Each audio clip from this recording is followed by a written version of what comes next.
Face second ಕರ್ನಾಟಕದಲ್ಲಿ phase first ಆಗುತ್ತೆ. Phase second which is 28 ಮಾರ್ಚ್ಗೆ ನೋಟಿಫಿಕೇಶನ್ ಆಗುತ್ತೆ.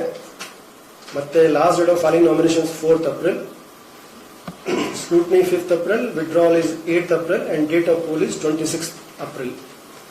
ಅದರಲ್ಲಿ Udupi, Chikkamagaluru, Hassan, Dakshina Kannada, Chitradurga, Tumakuru, Mandya, Mysuru, Chamarajanagar, Bangalore rural, Bangalore north, Bangalore central, Bangalore south, Chikkaballapur ಮತ್ತು ಕೋಲಾರ. ಇದು ನಮ್ಮ ಫೇಸ್ ಸೆಕೆಂಡ್. 28ಗೆ ನಾವು ನೋಟಿಫಿಕೇಶನ್ ಮಾಡ್ತೀವಿ ಮತ್ತು election date of poll is 26th April. Phase 3 ಅಲ್ಲಿ ನಾವು ನೋಟಿಫಿಕೇಶನ್ ಮಾಡ್ತೀವಿ 12th Aprilಗೆ ಮತ್ತು ಇಲೆಕ್ಷನ್ ಆಗುತ್ತೆ. Date of poll is 7th May. ಅಲ್ಲಿ ಚಿಕ್ಕೋಡಿ, ಬೆಳಗಾವಿ ಇದೆ ಮಾತ್ರ ಹೇಳ್ಬಿಡ್ತೀನಿ, ಬಾಗಲಕೋಟೆ, ಬಿಜಾಪುರ, ಗುಲ್ಬರ್ಗ, ರಾಯಚೂರು, ಬೀದರು, ಕೊಪ್ಪಳ, ಬಳ್ಳಾರಿ, ಹಾವೇರಿ, ಧಾರವಾಡ,